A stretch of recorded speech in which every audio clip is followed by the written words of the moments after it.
ఆంధ్రప్రదేశ్ రాష్ట్రంలో పిఠాపురం నియోజకవర్గం కాకినాడ జిల్లాలో వైఎస్ఆర్సీపీ అభ్యర్థినిగా నాకు అవకాశం ఇచ్చారు. జగన్మోహన్ రెడ్డి గారికి నా హృదయపూర్వక ధన్యవాదాలు తెలియజేస్తున్నాం. మరి కార్యకర్తలు కానీ, నాయకులు కానీ, గ్రామాన, వార్డున, అదేవిధంగా వైఎస్ఆర్సీపీ అభిమానులు కానీ, నన్ను ప్రోత్సహించేవారు కానీ, నన్ను అభిమానించేవారు కానీ, ఒక ఆడపడుచుగా నా వెన్నంటి ఉండి నాకు మరి ఇన్ని ఓట్లు రావడానికి ప్రజల నుంచి నాకు చాలా సపోర్ట్ చేశారు. మరి చేసిన వారందరికీ కూడా నేను హృదయపూర్వకంగా ధన్యవాదాలు తెలియజేస్తున్నాను.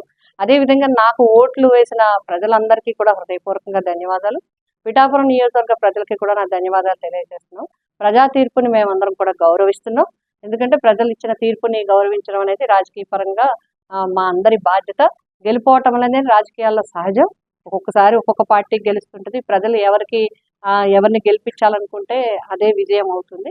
ఆ విధంగా ఇప్పుడు జనసేన పార్టీ నుంచి ఎమ్మెల్యేగా, పిఠాపురం ఎమ్మెల్యేగా ఎన్నికైన పవన్ కళ్యాణ్ గారికి హృదయపూర్వకంగా శుభాకాంక్షలు తెలియజేస్తున్నాం. ప్రజల ఆకాంక్షలకు అనుగుణంగా తప్పకుండా ఈ నియోజకవర్గ అభివృద్ధికి కృషి చేస్తారని ఆశిస్తున్నాం. మరి మా పార్టీ పరంగా కూడా నాయకులు, కార్యకర్తలు, పెద్దలు అందరూ కలిసి, అభిమానులు అందరూ ఈరోజు ప్రజాప్రతినిధులు అందరూ కూడా మాట్లాడుకోవడం జరిగింది. ఇప్పుడు ప్రతిపక్షంగా మా బాధ్యత కార్యకర్తలందరికీ కూడా ఎప్పటికప్పుడు వారిని అండగా ఉండటము, అదేవిధంగా ప్రజలకి ఏమైనా అవసరం ఉంటే, మా అవసరం ఉంటే వారికి అందుబాటులో ఉండటం అనేది మా ప్రధానమైన బాధ్యత. వాయిస్ ఆఫ్ ది వాయిస్లెస్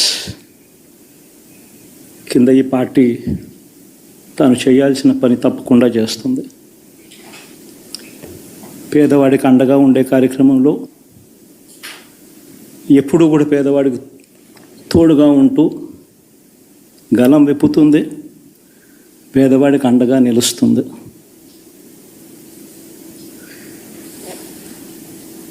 పెద్ద వాళ్ళ కూటమి ఇది.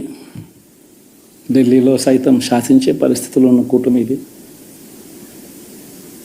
ఆ కూటమిలో ఉన్న బీజేపీకి, ఆ కూటమిలో ఉన్న చంద్రబాబు గారికి, ఆ కూటమిలో ఉన్న పవన్ కళ్యాణ్ గారికి అందరికీ కూడా వాళ్ళ గొప్ప విజయానికి అభినందనలు.